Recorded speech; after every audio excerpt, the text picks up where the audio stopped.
नमस्कार, स्वागत है आपका अपने प्रदेश उत्तर प्रदेश उत्तराखंड के इस बुलेटिन में। आपके साथ मैं हूं अंजलि भंडारी और रुक करेंगे सबसे पहले इस बीच आ रही एक बड़ी खबर की और बड़ी जानकारी आ रही है लखनऊ से। बड़ी खबर आपको बता दें, एमएलसी उपचुनाव को लेकर मतदान जारी। ये इस वक्त की बड़ी खबर। विधानसभा के तिलक हॉल में ये मतदान जो है वो चल रहा है। दोपहर 1 बजे तक 387 वोट डाले गए हैं। सीएम योगी अखिलेश यादव कर चुके हैं मतदान। ये इस वक्त की बड़ी खबर। डिप्टी सीएम ब्रिजेश पाठक कर चुके हैं मतदान। ये बड़ी जानकारी आ रही है। आपको बता दें, बारी बारी से विधायक आकर मतदान कर रहे हैं। ये बड़ी खबर, बड़ी जानकारी आपको बता रहे हैं। एमएलसी उपचुनाव को लेकर मतदान जारी। तो विधानसभा के तिलक हॉल में चल रहा है मतदान। ये बड़ी खबर आपको बता दें, दोपहर 1 बजे तक 387 वोट डाले गए हैं। तो सीएम योगी अखिलेश यादव कर चुके हैं मतदान। ये बड़ी जानकारी। डिप्टी सीएम ब्रिजेश पाठक मतदान कर चुके हैं। एमएलसी चुनाव को लेकर बड़ी खबर। बारी बारी से जो मतदान है वो यहां पर चल रहा है। इस वक्त की बड़ी खबर, विधानसभा के तिलक हॉल में यह मतदान जो है वो चल रहा है। अभी तक करीब 287 वोट्स डाले गए हैं।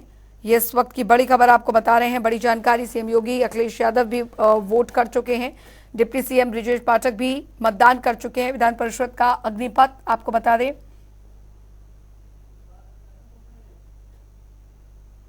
परंपरा तो यह है कि पिछड़ों को जिताया जाए, पिछड़ों को जोड़ा जाए, बहुजन के साथ अन्याय न हो।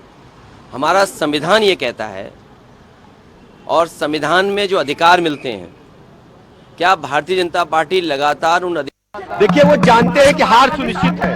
केवल लोगों को गुमराह करने के लिए इस प्रकार के चुनाव को उन्होंने लड़ा है और केवल धन की बर्बादी के लिए, जो उत्तर प्रदेश की जनता का गाढ़ी कमाई का धन समाजवादी पार्टी ने बर्बाद किया है, आने वाले दिनों में समाजवादी पार्टी को इसका खामियाजा भुगतना पड़ेगा।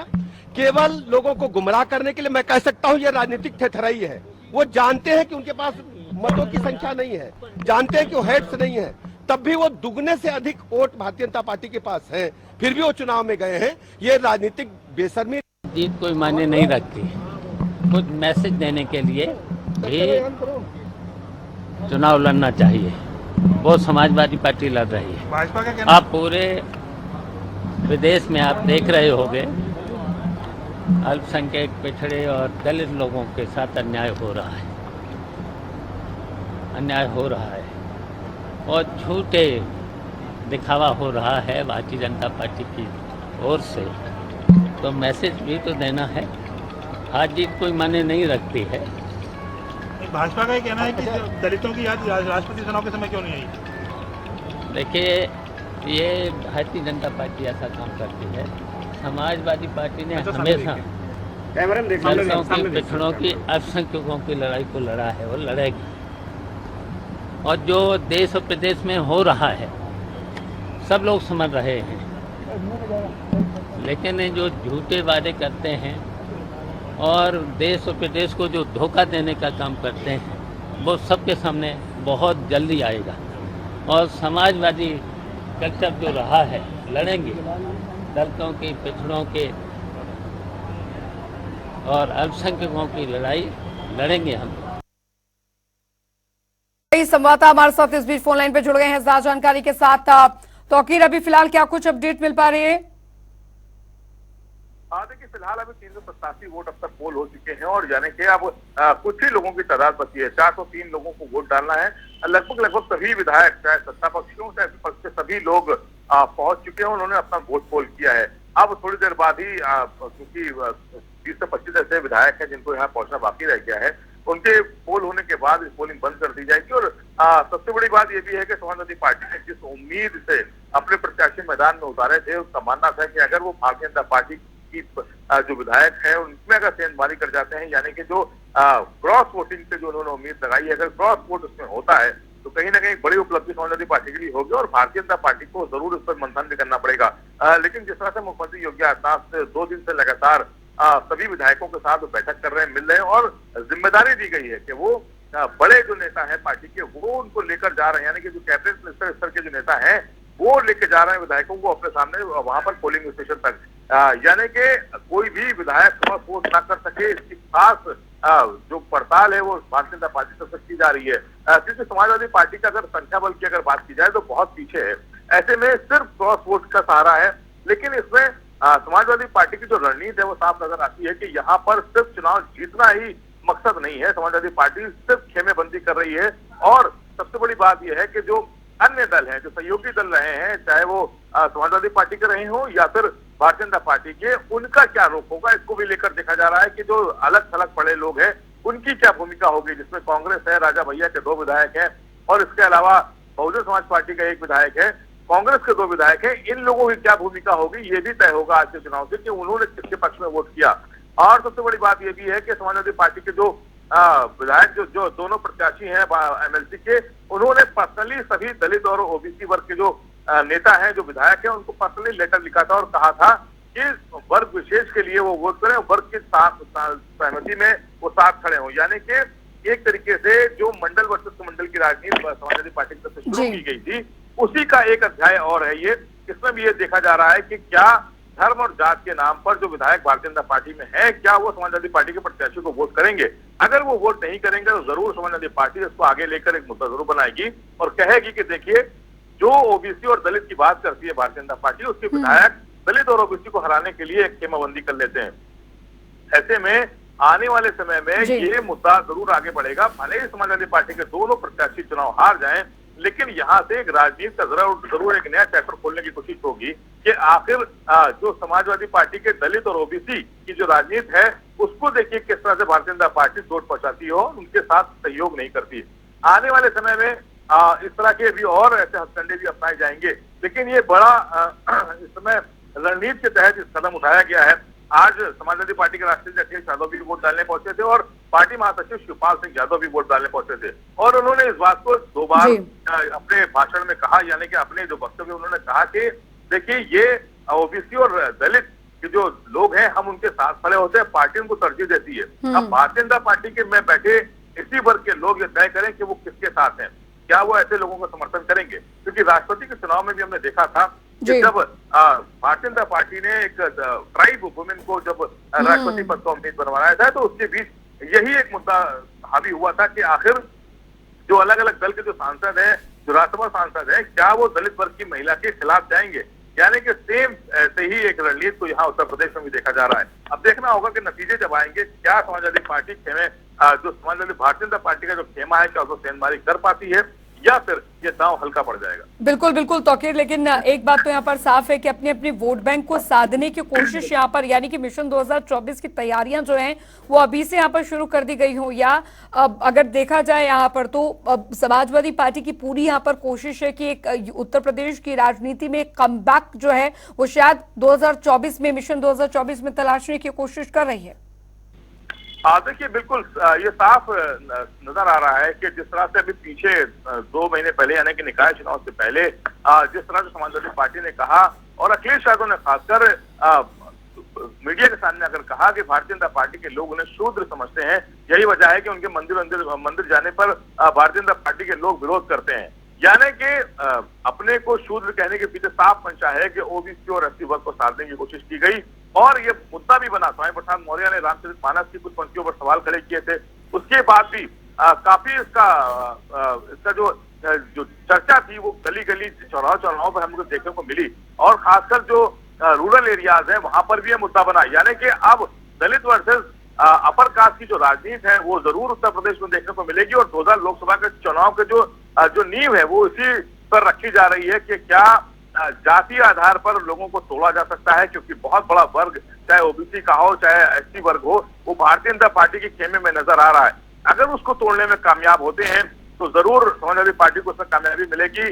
लोकसभा चुनाव में कुछ नतीजे भी उलटफेर हो सकते हैं, लेकिन सबसे बड़ी बात यह भी है कि जो सबसे बड़ा चेहरा है ओबीसी और एसटी का, मायावती, बसपा सुप्रीमो मायावती ने अपना रुख साफ कर दिया है कि वो विपक्ष के साथ खड़ी नजर नहीं आई है। चाहे वो नई संसद का अभी उद्घाटन का मौका क्यों ना हो, वहां पर सभी विपक्षी 19 दल एक साथ नजर आए। लेकिन बिल्कुल बिल्कुल तौकीर, बहुत बहुत शुक्रिया तमाम जानकारी के लिए और सीधे आपको लिए चलते हैं उत्तराखंड के मुख्यमंत्री पुष्कर सिंह धामी, क्या कुछ कहना सुनिए। भारत के इतिहास में जिसने केवल और केवल सबके विकास के लिए काम किया है, सबके उत्थान के लिए काम किया है और समाज के अंतिम छोर में खड़े हुए व्यक्ति को आगे लाने के लिए काम किया है और पूरी दुनिया के अंदर भारत का मान सम्मान, स्वाभिमान और वैश्विक पहचान बढ़ाने का काम किसी ने किया है तो हमारे देश के आदरणीय प्रधानमंत्री नरेंद्र मोदी जी की नेतृत्व वाली सरकार ने और उन्होंने किया है। जितनी योजनाएं, चाहे घर घर शौचालय की बात हो, दिव्यांगजनों के लिए योजनाएं लाने का काम हो, जनधन खाते खुलवाने हो,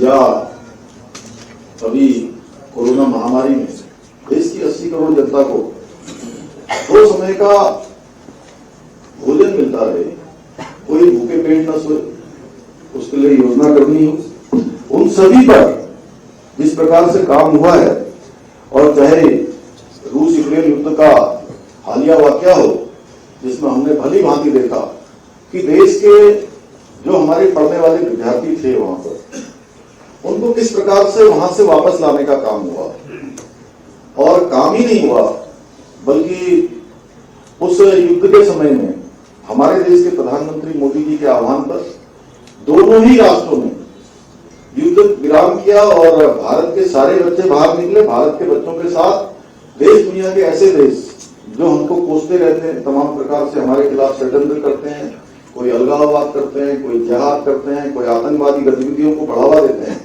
ऐसे देश के बच्चों को भी यूक्रेन की सीमा से बाहर आने के लिए भारत का तिरंगा अपने कंधे पर लेना पड़ा। यह है नया भारत। इस नए भारत की पहचान पूरे विश्व में किस प्रकार से हुई है। हर भारतवासी का सीना चौड़ा हुआ है, पासपोर्ट भारत का, उसकी मान्यता बढ़ी है। अभी अभी हाल के दिनों में जिस प्रकार से माननीय प्रधानमंत्री जी की विदेश यात्रा हुई, और विदेश की धरती पर पहले भी भारत के प्रधानमंत्री जाते थे, कोई पता ही नहीं लगता था कब आए कब चले गए, क्यों चले गए वैसा। और अब प्रधानमंत्री जी जाते हैं तो आप लोगों ने सबने टेलीविजन पर देखा होगा बाइडेन क्या कह रहे हैं, और ऑस्ट्रेलिया के राष्ट्रपति किस प्रकार से उनका संबोधन कर रहे हैं, पपुआ गिनी में किस प्रकार से उनका सारे प्रोटोकॉल तोड़कर, और जो वहां की परंपरा थी उस परंपरा से हटकर जिस प्रकार से आदरणीय प्रधानमंत्री जी का स्वागत हुआ, वो केवल प्रधानमंत्री जी का स्वागत जरूर हुआ, लेकिन मैं ऐसा मानता हूं कि हर भारतवासी का प्रधानमंत्री जी के रूप में, भारत के प्रत्येक व्यक्ति के प्रतिनिधि के रूप में जो भारत के प्रधानमंत्री जी का स्वागत हुआ, वो हर एक भारतवासी का स्वागत है। और हर एक भारतवासी इससे गौरवान्वित हुआ कि दुनिया के देशों में हमारी किस प्रकार से साख बढ़ रही है, किस प्रकार से हमारी पहचान बढ़ रही है। और माननीय प्रधानमंत्री जी ने जो देश के लिए अभूतपूर्व काम किए हैं वो सबके सामने है। अगर हम इन 9 वर्षों का आकलन करते हैं तो ये 9 वर्ष आजादी के सभी वर्षों पर भारी पड़ते हैं। वो पीपीटी में काफी चीजें यहाँ पर आदरणीय संजीव जी के उसमें दिखाई भी जाएंगी। मैं तो केवल इतना कहना चाहता हूँ कि चाहे भारत में जितने काम हुए हैं या उत्तराखंड के अंदर जिस प्रकार से आदरणीय प्रधानमंत्री जी का जो उत्तराखंड की धरती से एक लगाव है, और उनका ये लगाव हर एक योजनाओं के आवंटन के समय में जिस प्रकार से दिखाई दिया है, और 9 सालों में जिस प्रकार से उत्तराखंड में हर क्षेत्र में काम हुआ है, चाहे वो हम भारतमाला परियोजना की सड़कों की बात करें या 4 धाम ऑल वेदर रोडों की बात करें, शिक्षा का क्षेत्र हो, चिकित्सा का क्षेत्र हो, या हवाई सेवाओं का क्षेत्र हो, हर क्षेत्र में अभूतपूर्व रूप से काम हुआ है। और उन्होंने बाबा केदार की भूमि से ये कहा था कि 21वीं सदी का ये तीसरा दशक उत्तराखंड का दशक होगा, और उनके मुखारबिंदु से निकले हुए शब्द आज वास्तव में धरातल पर परिलक्षित हो रहे हैं। जिस प्रकार से यात्रा चल रही है, जिस प्रकार से विकास हो रहा है, जिस प्रकार से पर्यटक, श्रद्धालु, देश दुनिया के लोग आज उत्तराखंड आ रहे हैं, ये एक साकार रूप ले रहा है। अभी अभी वंदे भारत एक्सप्रेस आदरणीय प्रधानमंत्री जी के नेतृत्व में हमको मिली है। मैं समस्त उत्तराखंड वासियों की तरफ से, आप सबकी तरफ से भी वंदे भारत एक्सप्रेस जो उत्तराखंड को एक सौगात के रूप में मिली है, साथ में आपको भी मिली है, मुजफ्फरनगर में भी मिली है, मेरठ में भी मिली है, तो सबको मैं बधाई देता हूं और प्रधानमंत्री जी का धन्यवाद करता हूं। और उन्होंने देवभूमि में विकास के नवरत्न, उन्होंने अभी हम सबको उसके बारे में बताया। नवरत्न जिस प्रकार से यहाँ पर उत्तराखंड को मिले हैं, उन नवरत्नों के मिलने से निश्चित रूप से उत्तराखंड विकास की उड़ान को और तेजी से भरेगा। पहला रत्न है केदारनाथ बद्रीनाथ धाम में, दोनों पर ही मास्टर प्लान, बद्रीनाथ में मास्टर प्लान और केदारनाथ जी में जो 2013 की आपदा के बाद, आप सबको याद होगा कि 2013 की आपदा के बाद किस प्रकार से वो पूरा परिसर बाबा केदार का क्षतिग्रस्त हो गया था। उत्तराखंड के मुख्यमंत्री पुष्कर सिंह धामी को आप सुन रहे थे, विकास संदेश उनका, और साथ ही केंद्र द्वारा किस तरीके से प्रदेश के जनता के हित में कई योजनाएं चलाई जा रही हैं, उसका जिक्र यहां पर मुख्यमंत्री करते दिखे हैं। एक बड़ी खबर, बड़ी जानकारी आ रही है, वो हम आपको बताने जा रहे हैं। बड़ी जानकारी, भवन निर्माण समिति की 2 दिवसीय बैठक शुरू। ये इस वक्त की बड़ी खबर आ रही है। आपको बता दें, राम जन्मभूमि परिसर में ये बैठक हो रही है। चेयरमैन नृपेंद्र मिश्रा की अध्यक्षता में बैठक चल रही है। रामलला के भव्य मंदिर निर्माण पर होगी चर्चा। तो निर्माणाधीन राम मंदिर का 80% कार्य जो है वो पूरा हो चुका है। राम जन्मभूमि तीर्थ क्षेत्र ट्रस्ट के पदाधिकारी भी इस बैठक में मौजूद हैं। बड़ी खबर आपको यहाँ बता देती, क्षेत्र ट्रस्ट के पदाधिकारी मौजूद हैं। इस बैठक में जानकारी मिल रही है, भवन निर्माण समिति की 2 दिवसीय बैठक शुरू हो चुकी है। ये बड़ी खबर, राम जन्मभूमि परिसर में ये बैठक हो रही है। जानकारी आपको दे दें, चेयरमैन नृपेंद्र मिश्रा की अध्यक्षता में ये 2 दिवसीय बैठक शुरू हो चुकी है। रामलला के भव्य मंदिर निर्माण पर चर्चा जो है इस बैठक में होगी। निर्माणाधीन राम मंदिर का 80% निर्माण कार्य जो है वो पूरा हो चुका है। तीर्थ क्षेत्र ट्रस्ट के पदाधिकारी भी मौजूद हैं। भवन निर्माण समिति के 2 दिवसीय बैठक शुरू हो चुके हैं। बढ़ेंगे आगे, उधर मोदी सरकार के 9 साल पूरे होने पर लखनऊ में मीडिया संवाद कार्यक्रम का आयोजन किया गया। बता दें कि यह कार्यक्रम ताज होटल में चल रहा है और मीडिया संवाद कार्यक्रम में सीएम योगी आदित्यनाथ, केशव मौर्य और साथ ही ब्रजेश पाठक कार्यक्रम में मौजूद रहे। केंद्रीय मंत्री हरदीप पुरी, भूपेंद्र चौधरी भी कार्यक्रम में मौजूद रही। इस दौरान सभी ने मोदी सरकार के 9 साल में किए गए सभी कार्यों की उपलब्धियां गिनवाई।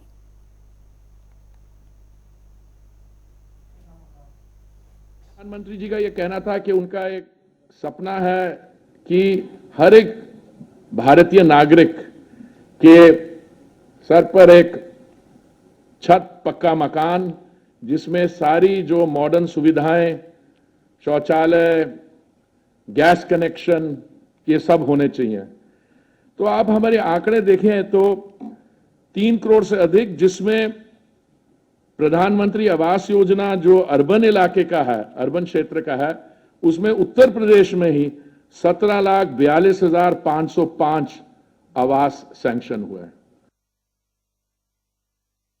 पिछले 9 वर्ष के अंदर देश के अंदर क्या परिवर्तन हुए हैं, इसको यहां पर आप सबके सामने न केवल प्रस्तुत किया है, बल्कि आप सबके सामने उसकी हार्ड कॉपी उपलब्ध भी करा दी गई होगी। और मैं आप सबसे अपील करूंगा कि आप उसको एक बार अवलोकन करेंगे तो पिछले 9 वर्ष के अंदर देश के अंदर बदली हुई परिस्थितियां हम न केवल महसूस कर रहे हैं, बल्कि उसके बारे में अलग अलग सेक्टर जो अभी भी हो सकता है कि किन्हीं कारणों से हम लोगों के संज्ञान में ना आया हो, या किन्हीं कारणों से आप लोगों ने या किसी ने उसको टच करने में थोड़ा कहीं भी अगर वो हुआ हो, तो उसको फिर अलग से आप नए सिरे से उसको आम जन तक पहुंचाने में योगदान दे सकते हैं। उधर सीएम योगी आदित्यनाथ ने विधान भवन परिसर में स्वर्गीय चौधरी चरण सिंह की प्रतिमा का माल्यार्पण कर पुष्पांजलि अर्पित की। इस दौरान सीएम योगी ने कहा कि महान नेता चौधरी चरण साहब का जीवन किसानों को समर्पित था और इसीलिए डबल इंजन की सरकार किसानों के साथ है। हमारी सरकार ने गन्ना किसानों के हितों में काम किया है। महान किसान नेता, देश के पूर्व प्रधानमंत्री, उत्तर प्रदेश के पूर्व मुख्यमंत्री स्वर्गीय चौधरी चरण सिंह जी की आज पावन पुण्यतिथि है। इस अवसर पर मैं प्रदेश शासन और प्रदेशवासियों की ओर से महान किसान नेता चौधरी साहब को स्मरण करते हुए विनम्र श्रद्धांजलि अर्पित करता हूं। चौधरी साहब का पूरा जीवन भारत के मूल्यों और आदर्शों की स्थापना के साथ ही जमीनी धरातल से जुड़े हुए अन्नदाता किसानों और श्रमिकों के कल्याण के लिए उन्होंने अपना पूरा जीवन समर्पित किया था। चौधरी साहब का ये स्पष्ट कहना था कि देश के विकास का रास्ता गांव की पगडंडी से होकर के जाता है और गांव का विकास और गांव की समृद्धि का आधार कोई है तो हमारा अन्नदाता किसान है। अन्नदाता किसान हमारी सर्वोच्च प्राथमिकता का विषय होना चाहिए। आज प्रदेश में डबल इंजन की सरकार आदरणीय प्रधानमंत्री जी की प्रेरणा से